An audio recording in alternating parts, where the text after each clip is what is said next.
سب سے پہلے میری طرف سے سب کو نئے عیسوی سال 2026 کی بہت بہت مبارک ہو. اللہ کرے یہ سال سب کی زندگیوں میں خوشیاں، کامرانیاں اور آسانیاں لے کر آئے، خاص طور پر ان لوگوں کے لیے جو 2025 میں کسی نہ کسی مسئلے کا شکار رہے، مشکلات، ناکامیوں کا سامنا کرتے رہے. اللہ کرے ان کے لیے یہ سال دعاؤں کی قبولیت اور کامیابیوں کا سال ثابت ہو، آمین. ہم سوشل میڈیا کے دور میں جی رہے ہیں اور باقی دنیا میں کیا کچھ ہو رہا ہے ہم اپنی ہتھیلی پر آئے روز دیکھتے ہیں. 2025 میں باقی دنیا میں بہت کچھ ہوا اور بہت سارے سائنس اور ٹیکنالوجی کے فیلڈ میں اہداف مکمل کیے گئے، نئے اہداف مقرر کیے گئے.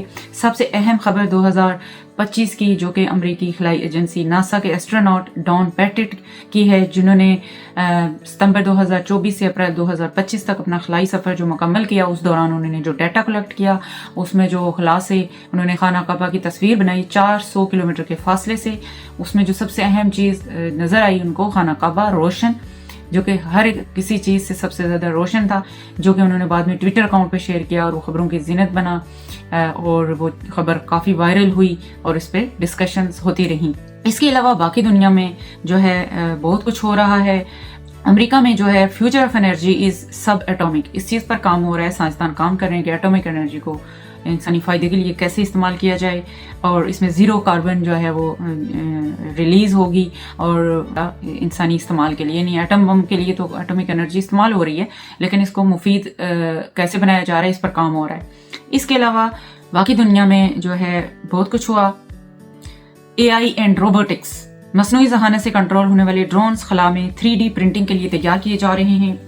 اس کے علاوہ اسپیس فورج کم زمینی مدار میں سیمی کنڈکٹر مواد تیار کر رہی ہے. ان اسپیس مینوفیکچرنگ یعنی ہو رہی ہے. آربیٹل ڈیٹا سینٹرز پلانٹ اور گوگل مداری ڈیٹا سینٹرز پر شراکت داری کر رہے ہیں اور جو کہ بلیو اوریجن بھی اس ٹیکنالوجی پر کام کر رہی ہے. اس کے علاوہ 3 بڑی خلائی ایجنسیز آرٹیمس 2 چائنا، ESA یعنی یورپین اسپیس ایجنسی، ناسا، انہوں نے بھی بہت کام کیے ہیں. ہلان اردو نے ناسا کے آئندہ چاند کے گرد پرواز کرنے والے مشن کی ریہرسل کی ہے. اس کے علاوہ چائنا نے خلائی اجسام کی شناخت کے لیے 2 شیجان 29 سیٹلائٹس لانچ کیے ہیں اور 2026 میں راکٹ کے دوبارہ قابل استعمال کے اہداف کے آغاز کا ہدف رکھتا ہے. یورپین خلائی ایجنسی ایک نئے دمدار ستارے کے مطالعے کے لیے کومیٹ انٹرسپٹر مشن کی منصوبہ بندی کر رہی ہے. سیلیسٹس 2026 میں گہرے خلا میں یادگاری پرواز کے لیے سٹوک اسپیس راکٹ بک کیا ہے. یعنی کہ باقی دنیا میں بہت کچھ ہو رہا ہے اور جب ہم اپنے علاقے کی طرف آتے ہیں تو 2025 میں ہم نے اس طرح کی خبریں سنی ہیں. آزاد کشمیر کا حلقہ بلوچ 24 جس کی بیترا ٹنگی گلا روڈ نہیں بن رہی ہے، یعنی کہ ایسی روڈ ہے جو بننے کا کوئی کچھ کامیابی ہمیں نہیں مل رہی ہے، یعنی کہ ایسی چیز ہے جو ہمارے لیے ایک ناممکن سے کام بن گیا ہے. اس پر لوگ احتجاج کرتے رہے بٹ ابھی تک کامیابی نہیں ہوئی ہے.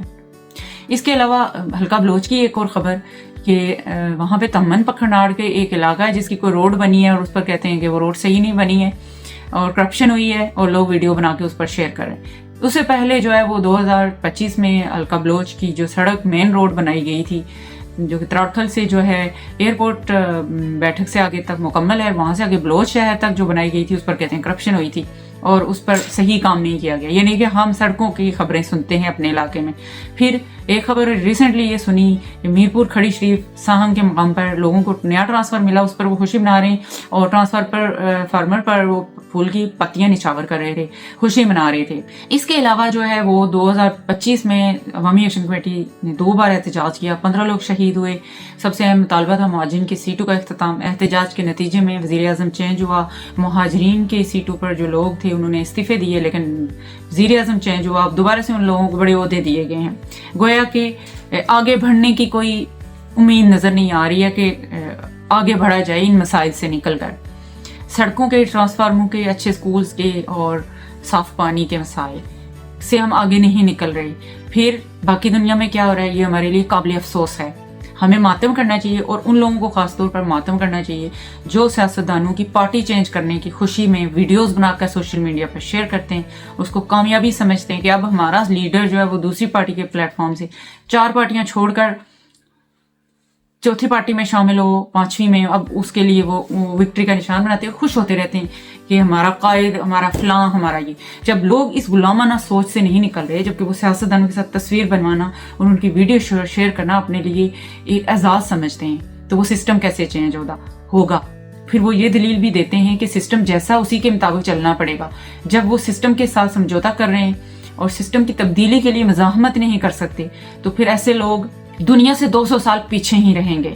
اس پر غور ضرور کریں اور اپنے سوچ کو چینج کریں اور سسٹم کی تبدیلی کے لیے کوشش کریں، نہ کہ اس سسٹم کا حصہ بنیں اور سیاستدانوں کے ساتھ جو ہے وہ جن کا کوئی ویژن نہیں ہے ان کے ساتھ تصویریں بنوا کے خوش ہونا، ان کی ویڈیو شیئر کرنا، یہ غلامانہ سوچ ہی علامت ہے. ہماری سیاستدانوں کا کوئی ویژن نہیں ہے.